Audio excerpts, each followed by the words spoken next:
Hi, good morning, monitor. Now, last class we will discuss about how the excretory material ammonia is formed, how the urea is formed, how the uric acid is formed. Now, whatever it is, either ammonia, urea, uric acid, these are all are formed from the amino acid, that is the nitrogenous compounds. Now, see here. What are the excretory organs? Now today we will discuss about what are the excretory organs.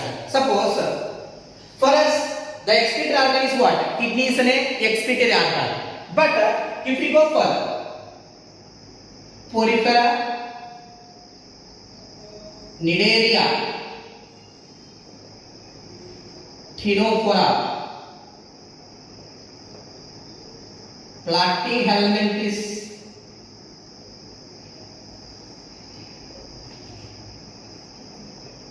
Aschelminthes are also called as a nematoda, Annelida, Arthropoda, Mollusca, Echinodermata, Hemichordata, Chordata. See, if you go for the porifera, nidaria and ctenophora, by the process of diffusion,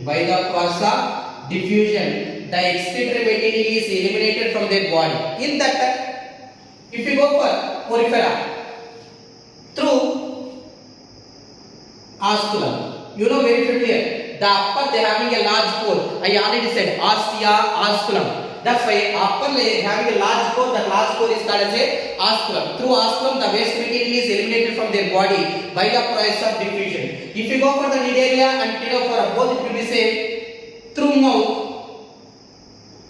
because ingestion and egestion is takes place through mouth that by the process of the diffusion. And then, if you go for the platyhelminthes, they having a specialized cells. That cells is called as a flame cells. That cells is called as what? Flame cells. It means it is a blind and tube, closed tube, blind and tube. And this tube is present in the fluid, intestinal fluid, acidomical fluid. Now, what are the waste materials is present here? In this flame cells, it can collect this waste material and eliminate it from their body. Why we have to name that this flame cells means in this blind end tube they having a small cells is present. This small cells they move like a flame, That's why they named as a flame cells. And then Aschelminthes, they having a specialized glands. That glands is called as a Rennet glands. And then if we go for the Annelida, through Malpighian tubules, and if you go for Arthropoda, in Arthropoda they having a different types of glands is present. The glands are coxal glands, and they having a green glands, and they having a Malpighian tubules. They are the main excretory organs present in the arthropoda. Coxal glands, you know very familiar. That is best example is the scorpion. And then green glands, prawns. You know already familiar. We have to study about the calamius, Paleomon. And then cancer, commonly called as a crab. Remaining all they having a Malpighian tubules. If you go for chilopoda, if you go for the diplopoda, if you go for the insecta, go through the arthropoda phylum. They having a classes is there chilopoda. I already said scolopendra, centipedes, millipedes, insects. These are all the excretory material is the Malpighian tubules. Now, if you go for mollusca, here mollusca they having a one is there Ctenidia. See, Ctenidia it also acting as a respiratory organ and it is also acting as a excretory organ. Both it will be acting as a in mollusca, Ctenidia is an excretory organs. And then Malpighian tubule is also present in the mollusca. And then echinodermata. Here, echinodermata, there is no specialized excretory organ is not present by the process of diffusion. By the process of diffusion, the waste material is eliminated from their body. And then hemichordata through proboscis. Through proboscis. If you go to the hemichordata, they have a small like this structure is present. That is called as a proboscis. Proboscis is useful for the locomotion and also it will be useful for the excretory organ. And then if you go for the chordatas,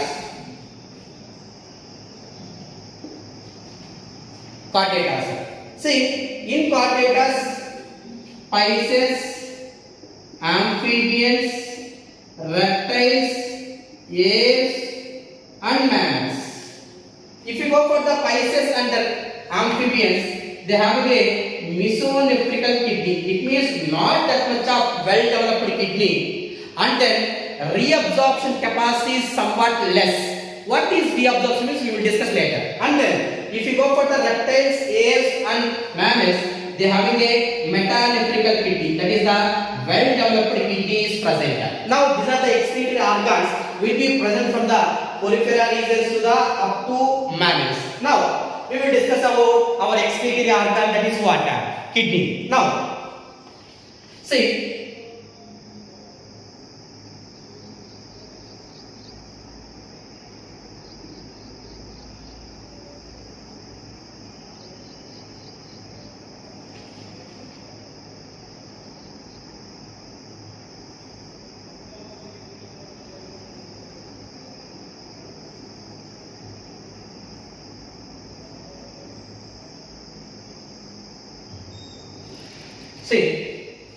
they have a pair of bean-shaped reddish brown color kidneys is present.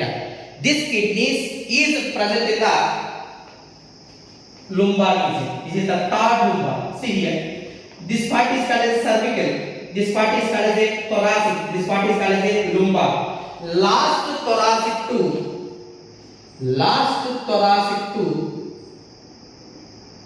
third lumbar region, dorsolateral side. It means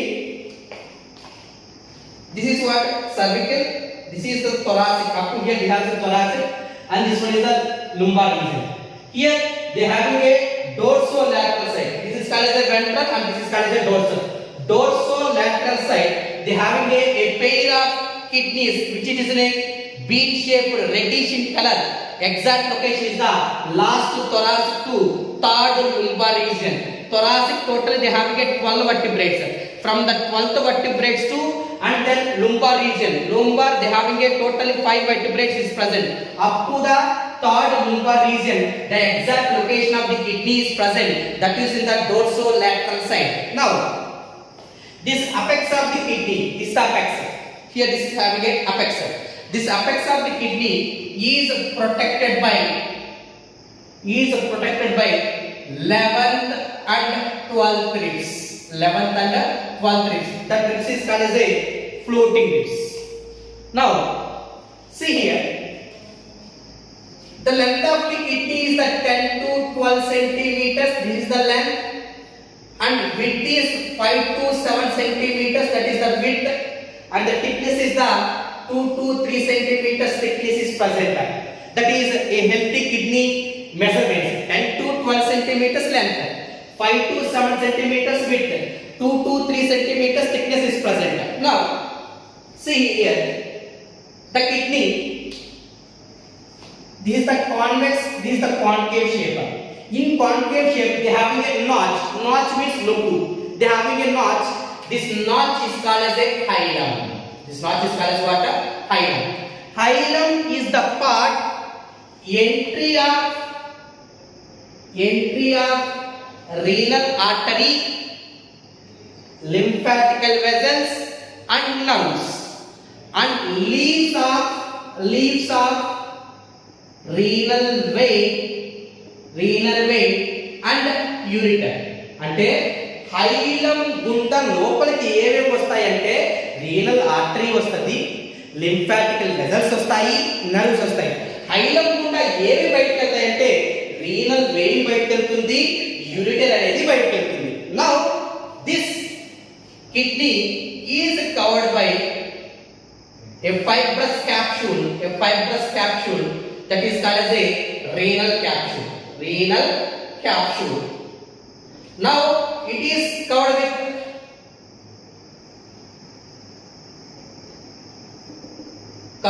adipose tissue. This adipose tissue, it can protect the kidney from their mechanical shocks. Now this kidney, it can be divided into two parts. The outer part is called as a cortex. Outer part is called as a cortex, and inner part is called as a medulla. Outer part is called as what? Cortex, and inner part is called as a medulla. Now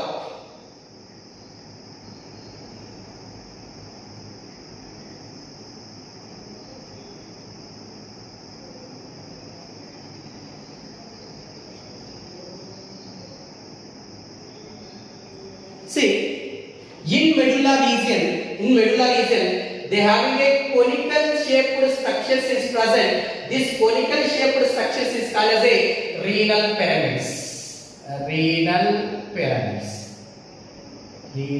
pyramids. Now,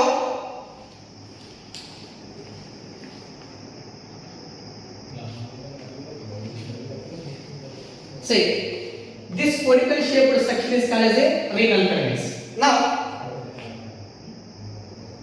this is the kidney. This part is called as what? Cortex. And this part is called as a medulla. Now, this cortex is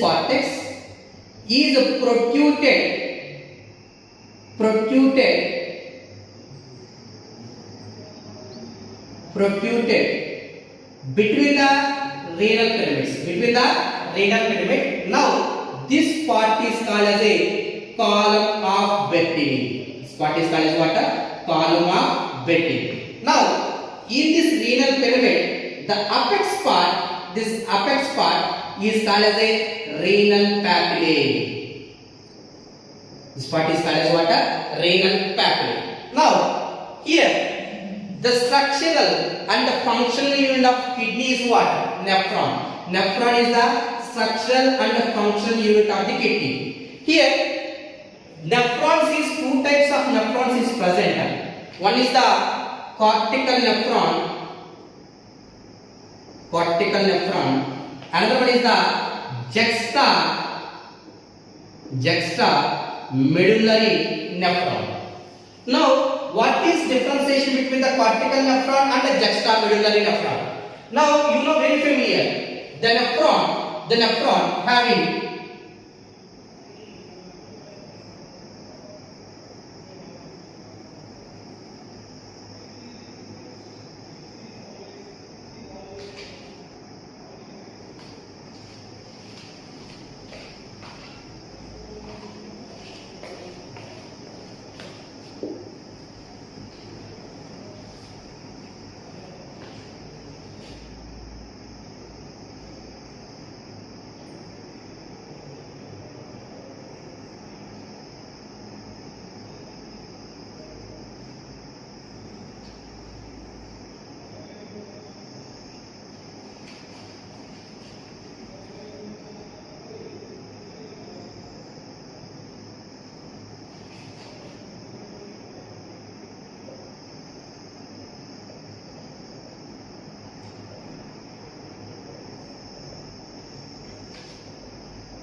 see here the nephrons having parts glomerulus, Bowman's capsule, proximal convoluted tubule, loop of Henle, distal convoluted tubule, and initial collecting ducts.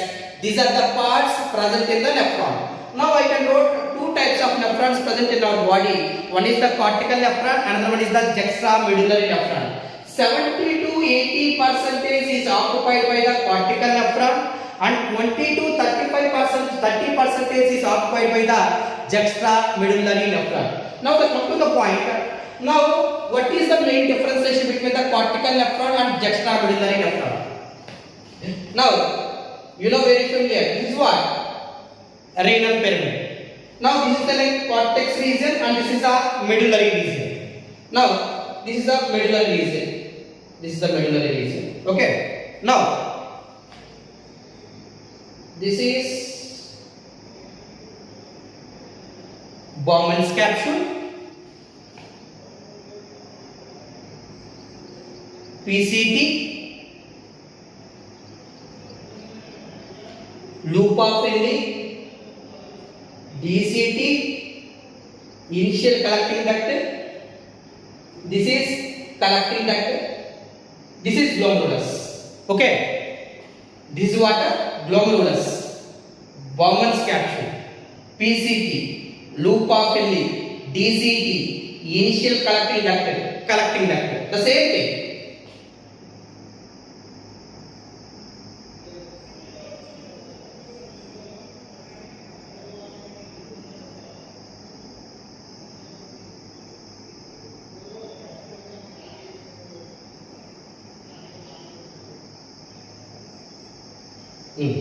If you observe, for cortical nephron, glomerulus present in the this is the cortex region.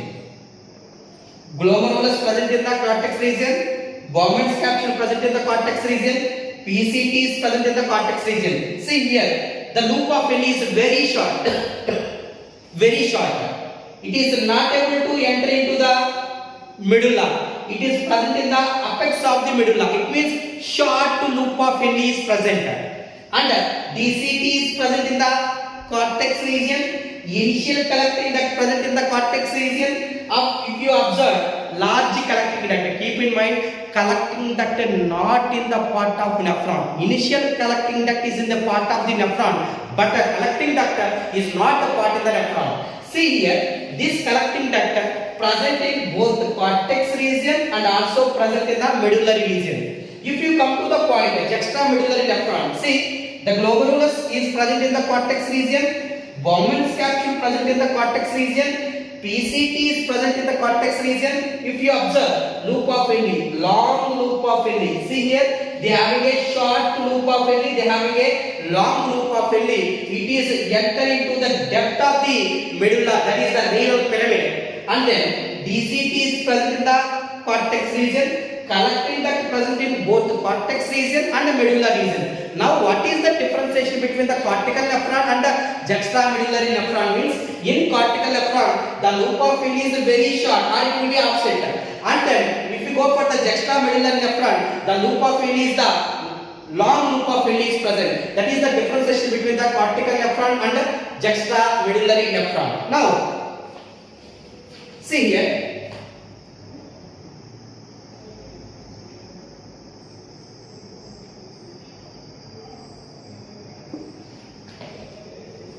in medullary region, they have a tree-shaped structures will be present. This is tree-shaped structure is called as a renal calyces. This renal calyces is enter into the hilum region. This is the hilum region. Enter into the hilum region. They have a cone-shaped structure. This cone-shaped structure is called as a renal pelvis. The cone-shaped structure is called as what? Renal pelvis. This renal pelvis is continued with the ureter. Continued with what? Ureter. This ureter is open into urinary bladder. Urinary bladder, you know, it is used for the temporary storage of urine. From the urinary bladder, it is open into urethra region. Through urethra, the urine will be excreted out. How the urine formation is takes place, how the process will be takes place from this region to the up to this region, we will discuss about the tomorrow class. Thank you.